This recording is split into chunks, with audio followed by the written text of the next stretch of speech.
সেই 5ই আগস্টের পরবর্তী সময়ে আপনাদের সবারই খেয়াল আছে, রাষ্ট্র এমন একটা কাঠামোর মধ্যে ছিল, ফ্যাসিস্টের এমন একটা শাসন ব্যবস্থা ছিল, যে ব্যবস্থার কারণে পরবর্তী 4-5 দিন কোন সরকার ব্যবস্থায় এই দেশে ছিল না।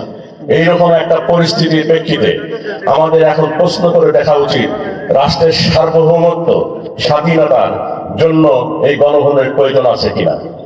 আমাদের প্রশ্ন করা উচিত, জাতি হিসাবে আমরা কতটুকু মাথা উঁচু করে দাঁড়াতে পারি।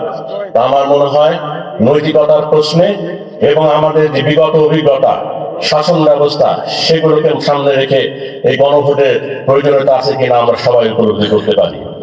তা আমার প্রিয় সুধীজন, আমরা আশা করি যে গণভোট সেটা মানুষের কল্যাণের জন্য, মানুষের শাসন ব্যবস্থা কিভাবে পরিচালিত হলে রাষ্ট্র আর কখনো কোনো ঝুঁকির সম্মুখীন হবে না, সেই বিষয়ে সিদ্ধান্ত গ্রহণের সময় আমাদের সামনে। এইরকম একটা সময় আমাদেরকে অবশ্যই মনে রাখতে হবে যে রাষ্ট্রের আর কখনো যেন ঝুঁকি তৈরি না হয়। সেই জন্য রাষ্ট্রীয় ব্যবস্থার মধ্যে এমন ব্যবস্থা থাকা দরকার যাতে রাষ্ট্র আর কখনোই ঝুঁকির সম্মুখীন না হয়। এখানে যেসব বিষয়গুলো বলা আছে, যেন রাষ্ট্রপতি প্রধানমন্ত্রীর ভারসাম্যের বিষয় বলা আছে, এটা থেকে আমরা সহজে অনুমেয় যে সংকটকালীন সময় রাষ্ট্রপতির কি ভূমিকা হতে পারে, বা রাষ্ট্রের যে কাঠামো আছে সেই কাঠামোয় রাষ্ট্রের বিভিন্ন অর্গানের ভূমিকাগুলো সক্রিয়ভাবে কিভাবে রাষ্ট্র নিজেকে পরিচালিত করতে পারে, সেগুলো ভেবে দেখার বিষয় আছে বলেই আজকের এই গণভোট।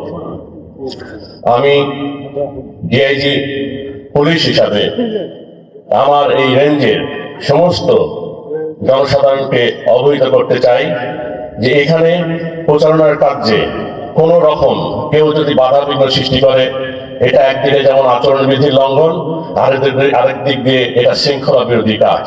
আমি আশা রাখবো এই ধরনের কোন অনৈতিক বাধা যদি কেউ প্রদান করে, তাৎক্ষণিকভাবে আপনারা যে ইলেকট্রাল যে সিস্টেমে যেগুলো আছে, সিভিল জাজ আছেন, এখানে সহকারী রিটার্নিং অফিসাররা আছেন, থানার ভারপ্রাপ্ত কর্মকর্তারা আছেন, এবং বিভাগীয় পর্যায়ে জেলা পর্যায়ে পুলিশ সুপার এবং আমরা আছি যারা, তারা সবাই আপনাদের এই প্রচারণার কাজে যাতে সুন্দরভাবে পরিচালিত হয় সেভাবে সর্বাত্মক সহযোগিতা করব।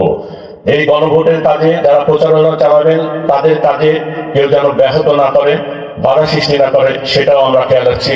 আমি সম্মানিত প্রধান অতিথিকে আশ্বস্ত করতে চাই, গত কয়েকদিনের কর্মকাণ্ডে আমার রেঞ্জে এই বিভাগে এই ধরনের কোনো ব্যতিক্রম এ পর্যন্ত ঘটে নাই।